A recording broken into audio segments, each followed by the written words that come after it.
7 years ago, Ethan was thrown out by his entire family for a crime he never committed. They called him a monster, told him to never come back, and watched him walk away with a broken heart and a life falling apart. For years he struggled alone, trying to survive the silence, the pain, and the unbearable thought that no one believed him. Now, after 7 long years, they want him back, begging for forgiveness, pretending nothing ever happened. But the boy they betrayed is gone. Ethan returned, stronger, colder, and no longer the son they remember in their dreams. Back then, before everything fell apart, Ethan's world looked perfect, a life so bright, it's almost painful to remember. He was 20, a brilliant architecture student at a prestigious university in Seattle. Professors admired his talent, and classmates looked up to him like a rising star. Ethan didn't consider himself special, but every drawing, every blueprint he touched seemed alive with purpose. He was the kind of student who stayed late in the studio not because he had to, but because he loved it. His dream was simple, almost innocent. Someday, I'll design a home for my parents, a place where we can grow old together.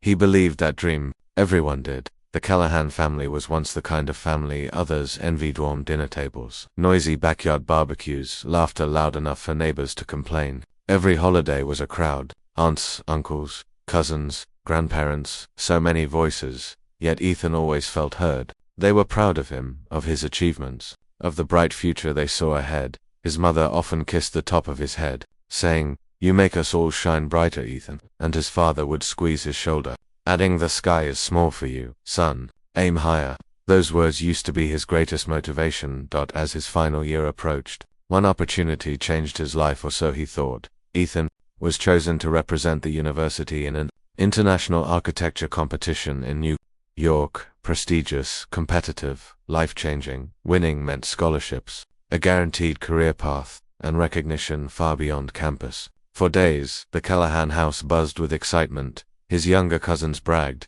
"We have a real architect in the family." His uncle raised his glass, "To Ethan, the pride of us all." Ethan smiled through it all, shy but fulfilled. He promised himself he would make them proud, make all the sacrifices worth something.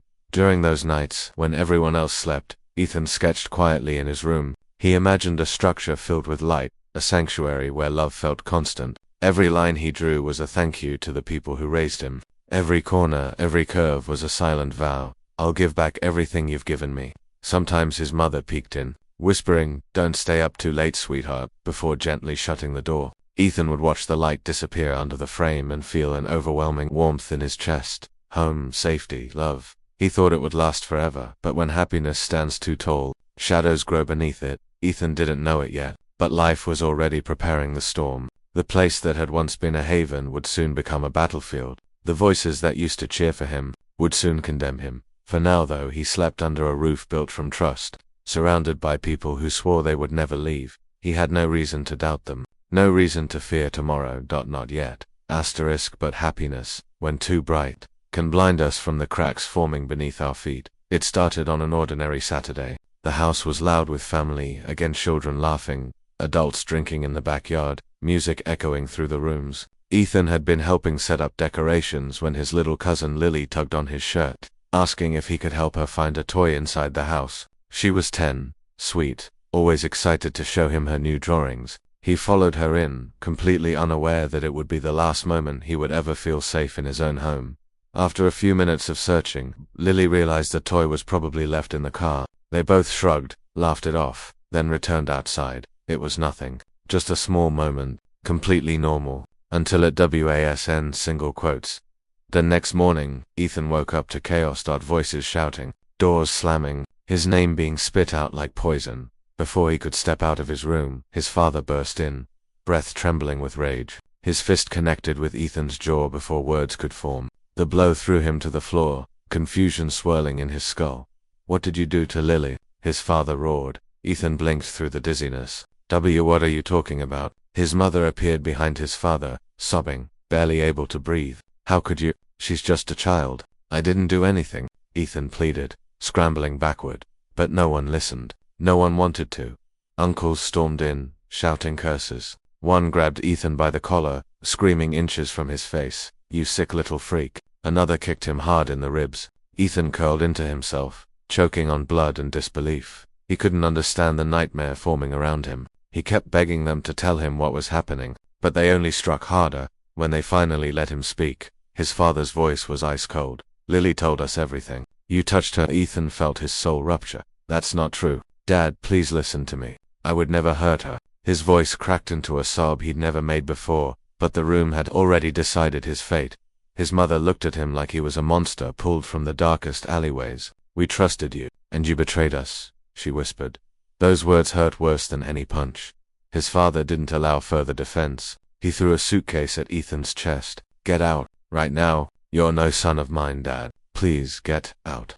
That was the final verdict. Ethan was shoved out the front door onto the cold pavement, bruises forming, lips split. A nightmare wearing the face of his family stared back at him before the door slammed shut. The world suddenly felt silent. 2 silent minutes passed. Maybe hours. He didn't know. His breaths were sharp and painful like glass in his lungs. His phone vibrated non-stop texts from cousins, friends, teammates all filled with disgust. I can't believe you. Don't ever come near us again. You're sick. He typed message after message trying to explain, but no one responded. Screenshots of rumors spread like wildfire across campus. In less than a day, Ethan went from admired to hated. By Monday, the university notified him his scholarship had been suspended pending investigation. Without funding, he was forced to withdraw from his coursework. His professors didn't even look him in the eye. In the span of 72 hours, Ethan lost his home, his reputation, his future. He tried calling home again, desperate, terrified, shaking. The number was blocked. Everything that once held him up was gone. He spent nights in cheap motels until the money disappeared. Then came shelters. Then came park benches. Rain became his blanket. Loneliness became his only audience. Every time he saw a child pass by, his chest tightened with fear that he would be judged again, accused again. Sometimes he whispered into the darkness, I'm not what they say I am, as though the night could comfort him. But the night only listened. It never answered. One evening, sitting alone on the pier with the waves chewing at the wood beneath him, Ethan stared at the reflection of the sky. He barely recognized himself, just a ghost in torn clothes and a shattered heart. His phone was long gone, his friends forgotten him, his family erased him, and yet, the memory of his father's last words echoed mercilessly, You're no son of mine. That was the moment Ethan realized the life he had once lived wasn't coming back. The storm had taken everything, and soon it would try to take him to. When the world turns its back on you, it doesn't do it slowly. It slams the door shut and leaves you outside with nothing but the cold. After the accusations destroyed his life, Ethan tried to survive with what little money he had left. But days on the street passed faster than he could find hope. Eventually, he ended up living under a bridge near the waterfront, a place where broken souls gathered, like shadows. His bed was a flattened cardboard box. His roof, concrete soaked with rainwater. Night after night, he curled up against the cold metal columns, clutching his thin jacket like a lifeline. Hunger gnawed at his stomach until pain became background noise.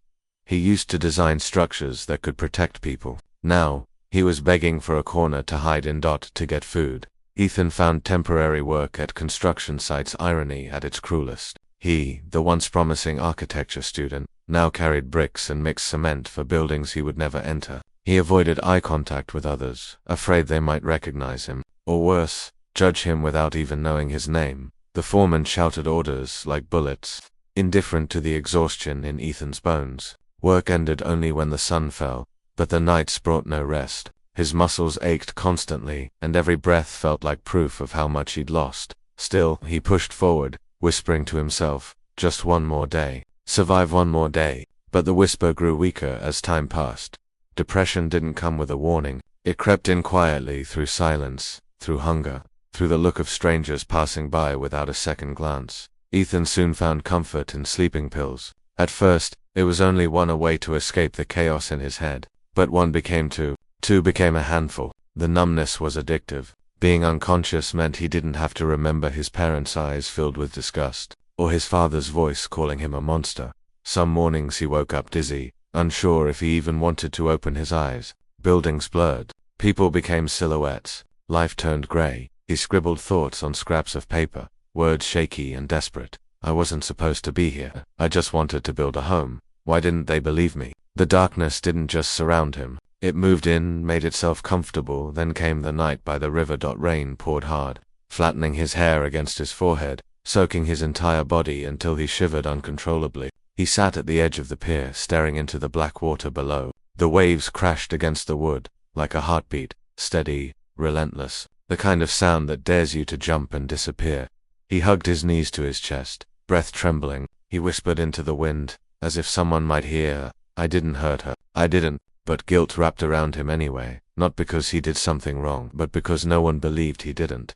His hand shook violently as he opened a small bottle, the last of his sleeping pills. He poured them into his palm, so many tiny white escapes. His tears mixed with the rain. Impossible to tell which came from the sky and which from his heartbreak. He stared down at the dark water again, and that's when the sickening thought finally arrived. Maybe the world would be better without me. He stood up slowly, every movement heavy. The wind pushed at his back, as if encouraging him to fall. One step closer to the edge. His shoes slipped on the wet wood. His heart pounded as he closed his eyes. He waited for a reason not to do it. A voice, a hand, anything, but the night stayed silent. Goodbye, he breathed. Or maybe it was just a thought he never meant to say aloud. Ethan leaned forward. Gravity welcomed him. And right when his body tilted toward the void, a voice cut through the storm, desperate, breathless, terrified. Stop, please, don't do it. A woman's voice, firm, warm, alive. A hand grabbed his arm, gentle yet refusing to let go, and in that moment, without fully understanding why, he stepped back from the edge, not because he believed life could get better, but because, for the first time in a very long time, someone finally told him not to disappear. Time slowed when that hand wrapped around his arm. Ethan didn't fully understand what was happening, only that he wasn't falling anymore. He turned, blinking through the rain. A young woman stood there, drenched like him, chest rising and falling from the sprint she must have taken to reach him. Her dark hair clung to her cheeks, and her glasses were fogged by the storm, but her eyes, those wide, terrified eyes, were unmistakably full of life. She had saved him before even knowing his name. Please, she breathed, voice trembling. Don't do that. Not tonight. Not ever. For a long moment, Ethan couldn't speak. Words felt like a foreign language. His throat tightened as if unused to being heard. Did you stop me? He whispered. Her expression softened, sadness mixing with worry. Because someone has to. She introduced herself as Rachel Carter, a third-year medical student doing volunteer night rounds at a nearby clinic. Ethan didn't believe in miracles, but if one existed, maybe she was it. When he staggered, she quickly slipped an arm around him, guiding him away from the edge. You're freezing, she murmured. Come with me. You need warmth, food, a bed. Ethan shook his head weakly. I don't deserve that. You don't know what I've done. Rachel looked at him, raindrops glistening on her lashes. If you were truly gone tonight, I would have regretted not knowing you. No one had spoken to him like that in years. Maybe ever. He didn't argue again. Rachel's apartment was small but full of warmth, blankets folded neatly, soft yellow lights, the faint scent of lavender. Ethan stood awkwardly inside, dripping onto the floor, silently terrified that one wrong move would get him thrown out again. Rachel disappeared briefly, returning with fresh clothes and a towel. You're safe here, Ethan, she said gently. Sit, rest, I'll make tea. Safe. The word felt unreal. He wrapped himself in the towel, feeling the heat seep into his bones. His fingers and lips trembled not from cold anymore, but from the shock of being shown kindness. Rachel finally sat across from him, hands cupping a steaming mug. Do you want to talk about what happened? He wanted to. God, he wanted to rip open the truth and let someone finally see him, but trauma held his jaw shut. Silence screamed louder than any confession. Rachel didn't push. You don't have to explain tonight, she promised. Just don't disappear on me. Something inside Ethan cracked, not painfully, but like a lock turning slowly. The next morning, Rachel brought him to the hospital. He underwent checkups, blood tests, counseling, referrals. She stayed the whole time, sometimes reading medical notes, sometimes silently holding his hand when panic flared in his chest. When he woke from exhaustion later, she was still there. You're going to get better, she whispered. I'll help you. It wasn't pity. It was conviction. Over the next days, Ethan slept on her couch, learned to eat regularly again, and tried to rebuild routines he once had. Rachel helped him find part-time work drawing simple floor plans for a small renovation company. Nothing glamorous, but enough to make him feel capable. Holding a pencil again felt like finding a lost limb. Sometimes, when they cooked dinner together, she would tease him gently. You know, for someone who can design a skyscraper, you're terrible at chopping onions. He would pretend to be offended, then crack a small smile, the first genuine one in years. They ate simple meals, pasta, eggs, soup from cans, but to Ethan, Those dinners tasted like hope. Rachel was sunlight in human form, warm when he shivered, gentle when the world was cruel, patient when he fell apart. One evening, as they sat on her tiny balcony watching the quiet streets, Ethan finally managed to speak a fragment of his truth. "My family thinks I did something horrible," he said slowly, voice shaking. "Something I didn't do. They didn't even ask me, they just erased me." Rachel didn't interrupt. She didn't gasp. She simply slid her hand into his. "Then we'll build a new life," she said, "with people who believe you." Her words were a lifeline he clung to in the dark. He looked at her, the rainstorm girl who ran toward danger to pull him back, someone who could have walked away but didn't. He asked, quietly breaking. Rachel squeezed his fingers softly. "Because everyone deserves someone who chooses them." His eyes burned, not with pain this time, but with something softer, something like love beginning to breathe again. Ethan wasn't healed, not yet, but for the first time in 7 years, he didn't want to disappear anymore, because someone saw him, someone stayed, someone believed life could still be his. Hope was fragile, but it lived, and it lived in her. Hope came back softly. It didn't shout, it whispered, but it was enough to keep Ethan moving forward day after day. With Rachel's encouragement, Ethan dared to try, again, really try. There was an international architecture competition accepting late entries, and Rachel brought him the application one evening while he was drawing by the window. "You should do this," she said, placing the papers in front of him. Ethan shook his head immediately. "I'm not that person anymore." Rachel leaned forward, eyes determined. "Then become someone stronger. Someone who refuses to be defeated." Her faith in him was louder than his fear. He worked day and night, sketching concepts born from pain and healing buildings filled with light, grounded by resilience. Every page was a quiet rebellion against the voices that once told him he was nothing. When he mailed the final design, his hands trembled, not from doubt, but from hope he wasn't ready to admit he felt. Weeks later, the email came. He stared at the screen, breath stopping. "Congratulations, Ethan Callahan. You are the grand prize winner." He read it again, and again, but it was Rachel's scream of joy that made it real. She threw her arms around him, nearly knocking him off the chair. "I knew you would win." She laughed, tears forming in her eyes.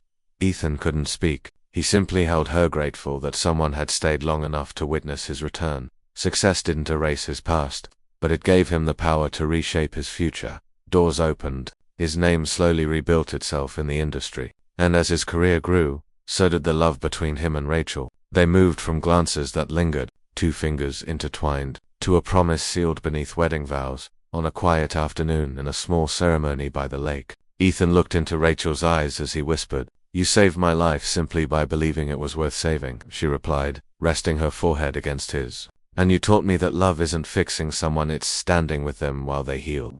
Not long after, they welcomed a baby girl, tiny perfect, with Rachel's eyes and Ethan's smile. They named her Grace, because her existence felt like a blessing neither of them ever thought they deserved. When Grace wrapped her little hand around Ethan's finger for the first time, his heart broke open in the sweetest way. He had a family again, a real one, with prize money and newfound confidence.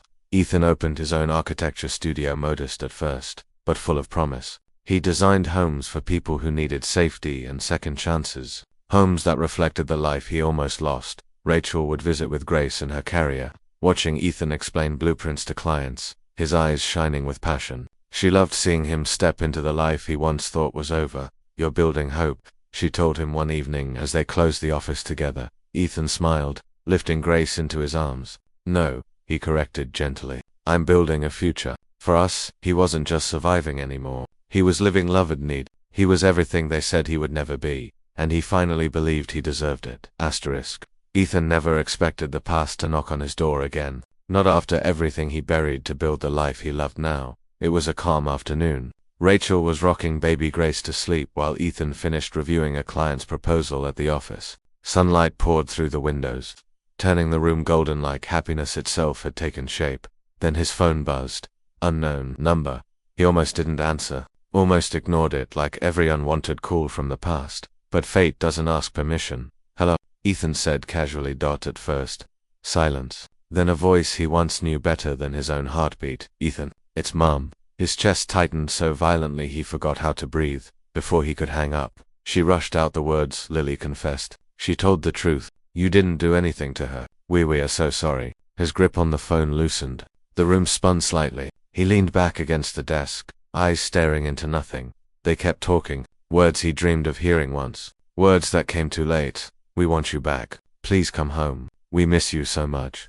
Ethan's lips twitched into something like a laugh, but it wasn't joy. It was disbelief. It was a wound tearing open again. Oh, which part of that nightmare did they expect him to return to? That night, Ethan sat alone on the balcony, city lights flickering beneath his feet. Rachel joined him in silence, understanding without asking. After a long pause, he finally whispered, "They said they want me to come back." As if 7 years of hell was just a misunderstanding. Rachel rested a hand on his cheek, her voice gentle but firm. "You don't owe them your life just because they suddenly remembered they ruined it." He looked at her, eyes glossy under the night sky. "I once would have done anything to hear them say they believed me," he confessed. "But now, I'm not sure if I care anymore." Rachel leaned closer, forehead touching his. "You care," she murmured, "but not enough to let them destroy you twice." Over the next days, the messages multiplied. Calls from his parents, texts from old relatives. Even Lily herself sent a long apology filled with guilt and regret. They begged, they cried, they promised to make things right. But the scars on Ethan's body and heart argued otherwise.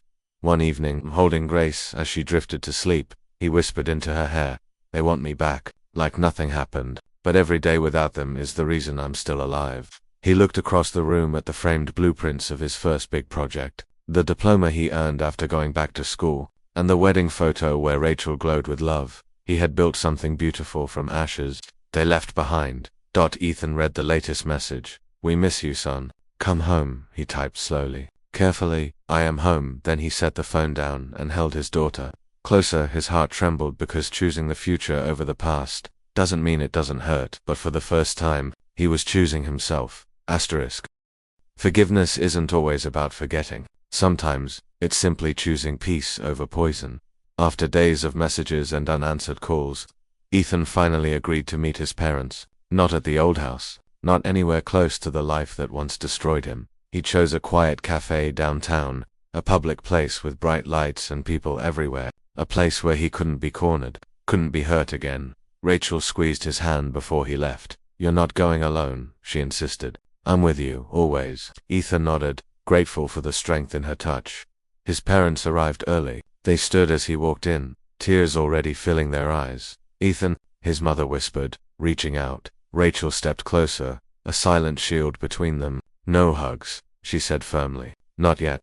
They all sat. For a moment, no one spoke. The clinking of cups and soft music became a strange soundtrack to their pain. Finally, his father cleared his throat. "That day, we just reacted out of fear. We were only trying to protect Lily." Ethan stared at them, at the people who once promised unconditional love. "Protect her," he echoed softly. "By destroying me," his mother sobbed, pressing a shaking hand to her mouth.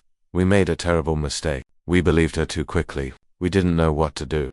Ethan leaned forward, voice steady but trembling underneath. "When you threw me out, beaten, bleeding on the sidewalk, did either of you stop to wonder if I would survive? Did you think about where I would sleep, what I would eat, or whether I would even make it to the next morning?" Silence, thick, crushing, shameful. His father's lips parted, but no words came. Ethan's voice tightened, a whisper soaked in old wounds. "I begged you to listen to me. I begged for the truth to matter. But you didn't want a son that complicated your belief. You wanted someone to blame."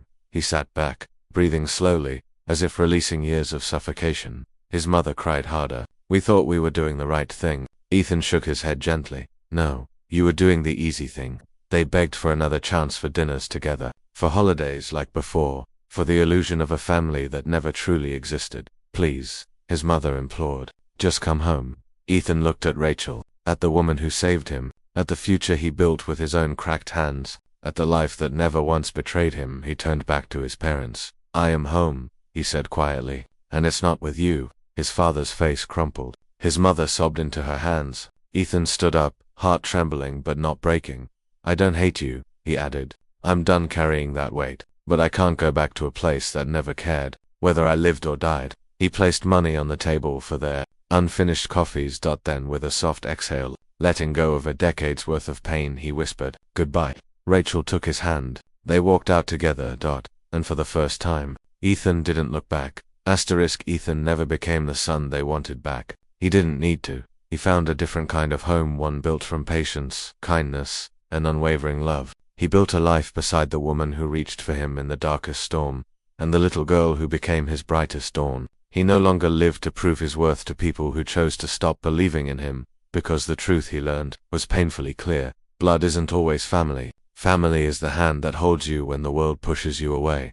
One day, Grace will grow older and ask about the scars her father hides beneath his shirt, and the deeper ones behind his smile. And Ethan will tell her that monsters do exist sometimes. They wear familiar faces, and sometimes they're the ones we trusted most. But he will also tell her this: that's why we choose love carefully. And when we find the people who stay, who fight for us, who believe us even when no one else does, we hold on to them, because that's what family truly is. Thank you for listening to Ethan's story. If it touched your heart or gave you strength, please like, share, and subscribe for more stories of courage, healing, and finding home again. See you in the next video.